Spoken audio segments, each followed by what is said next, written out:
Israel और फिलिस्तीन एक बार फिर जंग के मुहाने पर खड़े हैं। पिछले 7 साल में ये पहला मौका है जब हालात इतने खराब हुए हैं कि दोनों ही एक दूसरे के ऊपर रॉकेट दाग रहे हैं। अब तक 100 से भी ज्यादा लोगों की मौत हो चुकी है, हजारों लोग घायल हैं। दुनिया के कुछ मुल्क इजरायल के साथ हैं तो कुछ मुल्क फिलिस्तीन के साथ। वहीं तमाम मुल्क इन दोनों पारंपरिक दुश्मनों की लड़ाई के बीच मूक दर्शक बने हुए हैं। लेकिन सवाल यह है कि इन दोनों देशों की लड़ाई में भारत किसके साथ है? चलिए आज इसका जवाब तलाशने की कोशिश करते हैं। नमस्कार, मैं हूं अविनाश और आप देख रहे हैं अनकट। इजरायल और फिलिस्तीन की लड़ाई के बीच भारत का पक्ष क्या है, इसको समझने के लिए देखना होगा कि भारत का इन दोनों देशों के साथ संबंध कैसा रहा है। तो सबसे पहले बात करते हैं भारत और फिलिस्तीन के संबंधों की, और इस बात के लिए भारत के विदेश मंत्रालय के दस्तावेज से आधिकारिक और कुछ भी नहीं हो सकता है। यह दस्तावेज है साल 2018 का, जो वेबसाइट पर मौजूद है।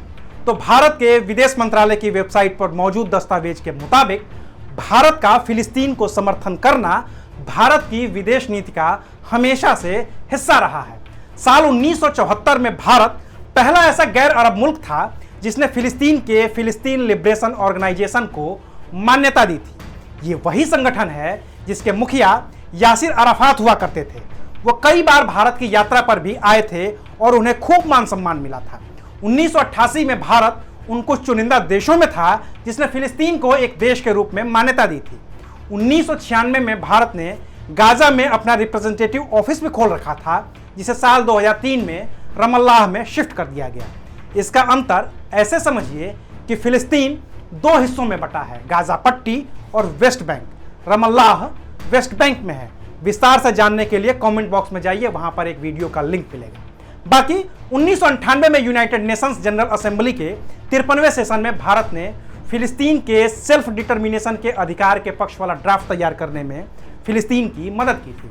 जब यूनाइटेड नेशंस जनरल असेंबली ने इजरायल के फिलिस्तीन को अलग करने के इरादे से बना रही दीवार के खिलाफ एक रिजोल्यूशन पास किया, तो भारत ने भी इस रिजोल्यूशन के समर्थन में वोट दिया था और उस दीवार का विरोध किया था। 2011 में भारत ने फिलिस्तीन को यूनेस्को का सदस्य बनाने के पक्ष में वोटिंग की थी। 29 नवंबर 2012 को जब यूनाइटेड नेशंस जनरल असेंबली ने फिलिस्तीन को यूएन में नॉन मेंबर ऑब्जर्वेटर स्टेट का दर्जा देने का रिजोल्यूशन पास किया, तो भारत ने इसके पक्ष में भी वोट दिया था। सितंबर 2015 में यूनाइटेड नेशंस में फिलिस्तीन का झंडा लगाने के लिए भी भारत ने अपना समर्थन दिया था और तब वहां पर झंडा लगा था। खुद प्रधानमंत्री नरेंद्र मोदी 10 फरवरी 2018 को फिलिस्तीन गए थे। उस वक्त पीएम मोदी ने कहा था कि भारत को उम्मीद है कि जल्दी ही फिलिस्तीन शांति के जरिए एक आजाद मुल्क बन जाएगा। वैसे अक्टूबर 2015 में राष्ट्रपति प्रणब मुखर्जी भी फिलिस्तीन का दौरा कर चुके हैं। जनवरी 2016 में तत्कालीन विदेश मंत्री सुषमा स्वराज और नवंबर 2016 में तत्कालीन विदेश राज्य मंत्री एमजे अकबर भी फिलिस्तीन का दौरा कर चुके हैं। सितंबर 2015 में न्यूयॉर्क में और दिसंबर 2015 में पेरिस में अलग अलग मौके पर प्रधानमंत्री नरेंद्र मोदी फिलिस्तीन के राष्ट्रपति महमूद अब्बास से मुलाकात कर चुके हैं। महमूद अब्बास भी साल 2005, 2008, 2010, 2012 और 2017 में भारत की यात्रा पर आ चुके हैं। इतना ही नहीं, भारत ने फिलिस्तीन की हाल के दिनों में आर्थिक मदद भी की है। 2015 में भारत ने फिलिस्तीन में 2 स्कूल बनवाने के लिए पैसे दिए हैं। उनके नाम हैं Jawaharlal Nehru secondary school for boys, जो अबू दीस में है। इसके अलावा अशरा अल समालिया में Jawaharlal Nehru secondary school for girls भी बना है। गाजा शहर में अल अजहर यूनिवर्सिटी में जवाहरलाल नेहरू लाइब्रेरी और महात्मा गांधी लाइब्रेरी बनाने में भी भारत ने आर्थिक मदद की है। भारत और फिलिस्तीन के बीच व्यापार भी होता रहता है। भारत करीब $38 मिलियन का सामान फिलिस्तीन को बेचता है, यानी कि निर्यात करता है, और करीब $83,000 का सामान फिलिस्तीन से खरीदता है, यानी कि आयात करता है। 2013 से तो फिलिस्तीन ने वीजा देना भी शुरू कर दिया है। यह तो रहा भारत और फिलिस्तीन के संबंधों का ब्यौरा। अब जरा भारत और इजरायल के बीच के संबंधों को समझने की कोशिश करते हैं, और इसको भी समझने के लिए देखते हैं विदेश मंत्रालय की वेबसाइट पर मौजूद दस्तावेज।